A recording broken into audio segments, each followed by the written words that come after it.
Today's video is going to be a little bit different. I'm not going to be doing any openings or any deck profiles. I just want to do a quick message and to you guys, my followers, and to everyone who hasn't followed yet that's just getting introduced to me as a person and as a duelist. So the message I want to deliver is that as you know, I made a recent comment on Kali Effect video. If you guys haven't seen that, it's my previous video somewhere on this channel. He made a comment and saying that Teller Knights are what, like Rogue takes a really good pilot is what he said, but they're like way below Trap Tricks, and I mean, that's his opinion. That's great. And I respect the guy. He's like top-notch YouTuber. Props to him. But I feel like you took the blue pill, and a lot of duelists do that. They take the blue pill of Konami that has to, that's what they do. That's how Konami makes their money. And, oh, what's the tier 1 deck right now? They have super heavies, and they have the Melfies and the Sprite, right?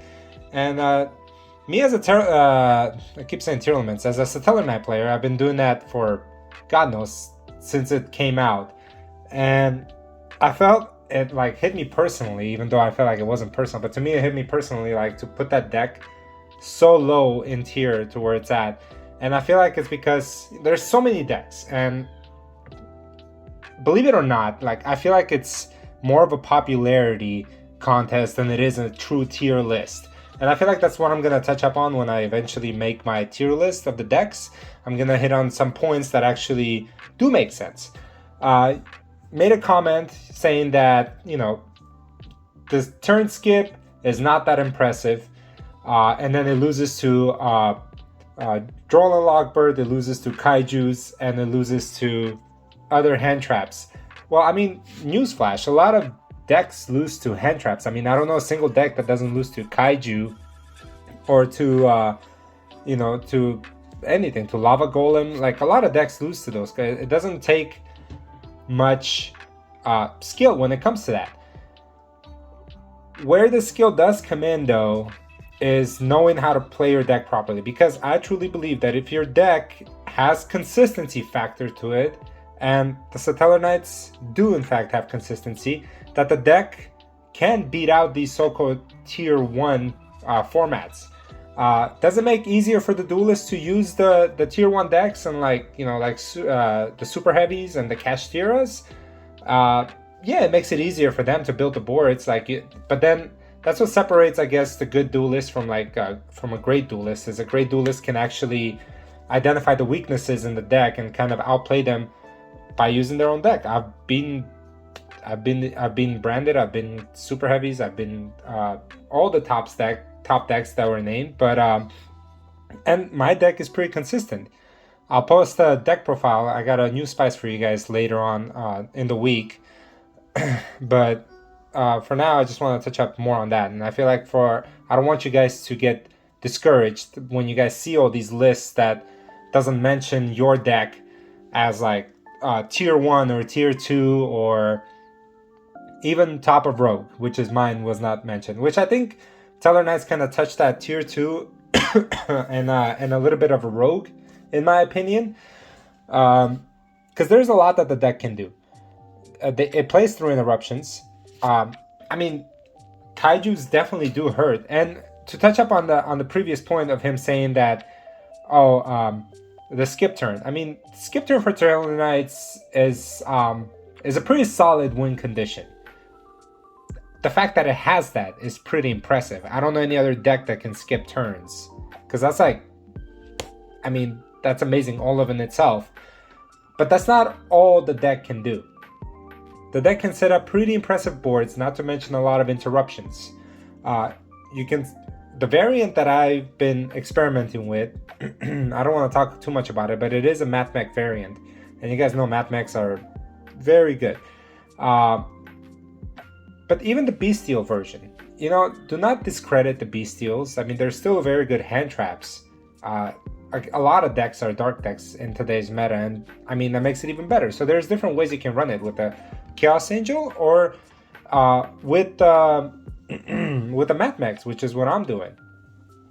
The boards that they can build are quite amazing, and I would love to show you a deck profile. I've actually done a couple videos on it on YGO Pro, and again, that was discredited by not being impressive. And I don't know since when Appaloosa, Utopic, and Diamond, not to mention during my turn, a Utopia or a Chaos Angel on the end board is not impressive enough. I mean, okay, obviously every deck loses to Droll, and every deck will lose to anything that clears the board. I mean, Baron can lose to a Lava Golem as well. What do you, like, what's the point here?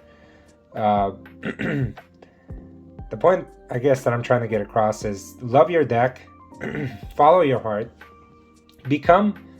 if you're really invested in the deck, you don't have to keep buying new decks. That's just the way that Konami gets you to kind of purchase more product and kind of abandon the deck that you're with. Unless your deck, like Tier Elements, I'm sorry, that nothing you can do about it. If that deck gets hit by ban list hard, you can't really, you can try to play it if you're that committed, if you love it.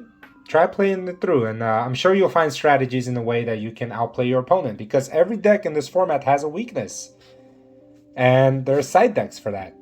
And I'm sure you'll find synergy, like the way that I'm finding synergy with my Satellar Knights. I love the deck, I'm proud dueling with it, and I've gone to a point that I've done a lot of research and I know how to beat out the meta with the deck that I have.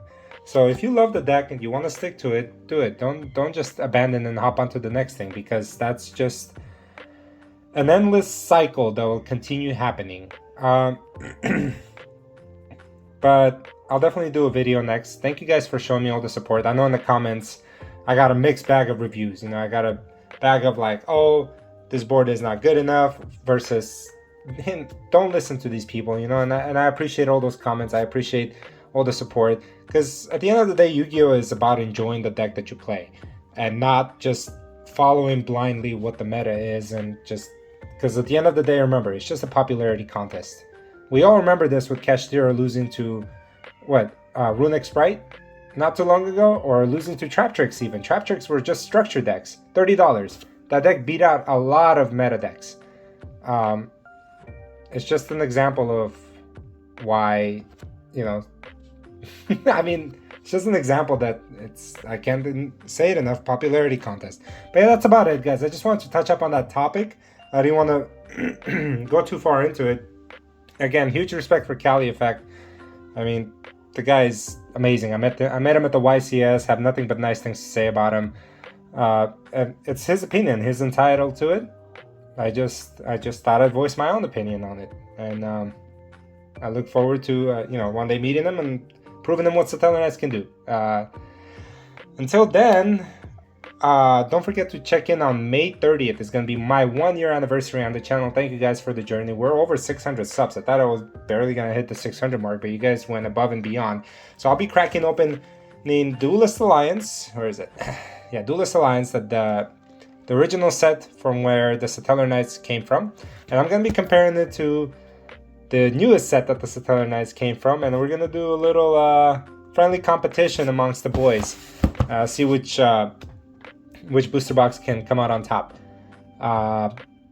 Yeah, so there's that to look forward to, and then a Mathmex Satellar Knight deck profile. Don't forget, guys, to smash the subscribe button. Go to Cali's Effect channel. I'm sure you guys have heard of that one. Subscribe to his channel. He's a great guy, and